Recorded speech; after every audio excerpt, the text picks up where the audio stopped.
प्यारे देशवासियों, नमस्कार। पड़ोसी जो भी होता है, चाहे हमारे अपने गांव में अपने घर का पड़ोसी है, या हमारे गांव के नज़दीक दूसरा गांव वो भी पड़ोसी है, या अपने राज्य के नज़दीक दूसरा राज्य वो भी पड़ोसी है, अपने देश के नज़दीक दूसरा देश वो भी पड़ोसी है। ये सारे पड़ोसी होते हैं और हर कोई चाहता है, सबकी इच्छा होती है कि मेरा पड़ोसी अच्छा रहे, मेरा पड़ोसी कम से कम अगर मेरी मदद ना करे तो मेरा नुकसान भी ना करे, मेरा बुरा भी ना सोचे। ये सब की इच्छा होती है। वर्तमान में हमारे साथ ऐसे नाटक हो रहे हैं, यानी एक तरफ तो पाकिस्तान है, पाकिस्तान के साथ तो हमारे शुरू से ही रिश्ते ख़राब रहे हैं। उधर चाइना है, चाइना की भी कोशिश है कि वो भी यही चाह रहा है कि भारत को मैं ही निगल जाऊं, जो कि संभव नहीं है। और इधर बांग्लादेश, जिसका कि जन्म भारत ने किया था, बांग्लादेश का जो जन्म हुआ था वो भारत सरकार ने किया था, यानी उस वक़्त की हमारी कांग्रेस गवर्नमेंट थी, श्रीमती इंदिरा गांधी जी की अध्यक्षता में। तो उन्होंने पाकिस्तान को टुकड़े करके इसके दो बना दिए थे, एक पाकिस्तान रह गया, एक बांग्लादेश बन गया। लेकिन आज उस बांग्लादेश में हमारा क्या हाल हो रहा है, हिंदुओं का क्या हाल हो रहा है, ये बहुत ही चिंता की बात है। मगर मुझे जहाँ तक अभी तक महसूस हुआ है, सरकार हमारी बिल्कुल गंभीर नहीं है इसकी तरफ। वहाँ कितनी हमारे मंदिरों को तोड़ा गया है, कितने हिंदुओं पर, कितने घरों पर आग लगा दी है। अब कल भी 60-61 घरों पर आग लगाई है, तोड़ फोड़ की है। सरकार को इसको बहुत गंभीरता से लेना चाहिए।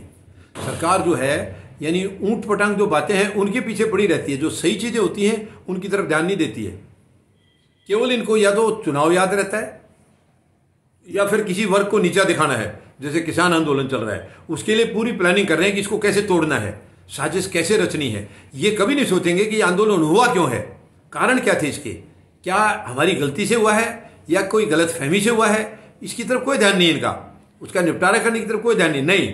ये आंदोलन हमारे खिलाफ क्यों खड़ा हो गया, क्यों? ये तो सुपर बॉस मानते हैं अपने आप को। वर्तमान जो सरकार है और प्रधानमंत्री महोदय है, ये अपने आप को सुपर बॉस मानते हैं। मैंने दुनिया में कोई सुपर बॉस देखा नहीं आज तक। सुपर बॉस जो अपने आप को समझता है वो नीचे गिरता है, सबसे नीचे गिरता है। वो सबसे नीचे का व्यक्ति होता है। मैं ये ऐसी कामना नहीं करता हूं कि प्रधानमंत्री महोदय का ऐसा ही हो, लेकिन मैं बोलता हूं अहंकार की जो है वो जड़ ऐसे ही होती है। अहंकार कभी फलता नहीं है, और वर्तमान में इनके अंदर अहंकार इतना ज़्यादा भरा हुआ है, तानाशाही इतनी भरी हुई है, जो कि बहुत ही खतरनाक है। देश का इन्होंने बहुत नुकसान कर दिया, ये खुद का नुकसान ज़्यादा करेंगे।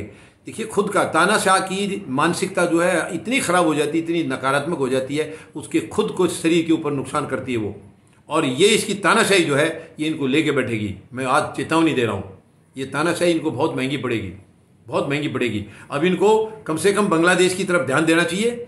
वहाँ देखिए, हमारा ही पैदा किया हुआ देश है, और फिर हमारे ऊपर ऐसे अत्याचार हो रहे हैं, रोजाना आग लग रही है, वहाँ पर तोड़ फोड़ हो रही है, मंदिरों में आग लगा रहे हैं, घरों में आग लगा रहे हैं। ये शर्म की बात है, शर्म की बात है। एक पड़ोसी देश को, बांग्लादेश को भी सोचना चाहिए, लेकिन वो खुद नहीं सोच रहा है। तो सरकार का फर्ज बनता है उनको समझाएं, उनको समझाएं। पड़ोसी हैं हमारे, हम नहीं चाहेंगे कि कोई ऐसी अनवांटेड टेंशन बढ़े कोई ऐसा कि लड़ाई हो या उनको हम सबक सिखाएं। वो चीज़ें बहुत गलत हो जाएंगी, वो यानी वो तो लास्ट रिसॉर्ट है।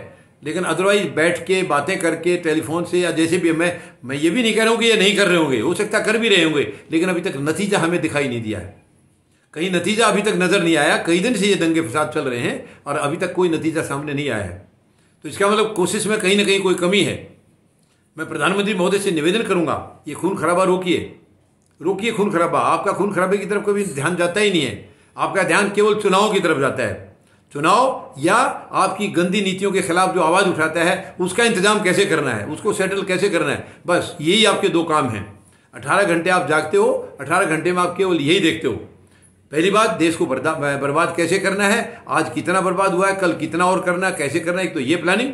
फिर आपके उस फैसले के खिलाफ अगर कोई आवाज़ उठाता है ईमानदारी से, तो उसको आदमी को कैसे सेट करना है, उसका क्या रास्ता निकालना है, बस इसी उलझन में आप लगे रहते हैं, जो कि बहुत ही भयानक है। ये बहुत ही भयानक है देश के लिए और देशवासियों के लिए, बहुत भयानक है। और ऐसी मानसिकता की सरकार देश हित में हो ही नहीं सकती है। ये केवल देश का नुकसान कर सकती है, फायदा कभी नहीं कर सकती है। तो मैं उम्मीद लगाऊंगा प्रधानमंत्री महोदय इसको गंभीरता से लेंगे, और हम यही चाहते हैं कि हमारा पड़ोसी हमसे अच्छा बर्ताव करे, हम भी उनसे अच्छा बर्ताव करें, और प्रेम से हम एक दूसरे की मदद करें। क्योंकि दुनिया में कोई भी ऐसा नहीं है कि मुझे किसी की ज़रूरत नहीं है। हमें हर एक दूसरे की सबकी ज़रूरत है। यानी अगर मैं ये कहूँ कि संसार में हम लोग पैदा हुए हैं तो एक दूसरे के लिए बने हैं, हम एक दूसरे के लिए। एक दूसरे की मदद के लिए, एक दूसरे के काम आने के लिए। तो यही भावनाएं हमारी बांग्लादेश के साथ भी मैं उम्मीद लगाऊंगा कि बांग्लादेश की सरकार भी इसको गंभीरता से लेगी और इन चीज़ों को रोकेगी, जो अत्याचार हो रहे हैं उनको रोका जाए। देखिए हमारे देश में तो कोई जब भी कोई गलत हरकत होती है तो ये घटिया राजनीति वाले कराते हैं, वरना हमारे देश में हिंदू, मुस्लिम, सिख, ईसाई किसी का आपस में कोई द्वेष नहीं है, सब बड़े प्रेम से रहते हैं। मगर यहाँ जो राजनीतिक दुकानें, जो गंदी दुकानें चलाते हैं, ये लोग लड़वाते हैं। लेकिन बांग्लादेश में ऐसा कुछ नज़र नहीं आ रहा है मुझे।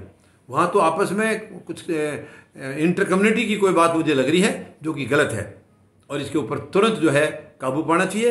बांग्लादेश सरकार को भी इसके ऊपर तुरंत ध्यान देना चाहिए और भारत सरकार को भी सीरियसली लेकर के बांग्लादेश सरकार से बात करके इसका बहुत ही अच्छे तरीके से, शांतिपूर्ण तरीके से इसका निपटारा होना चाहिए।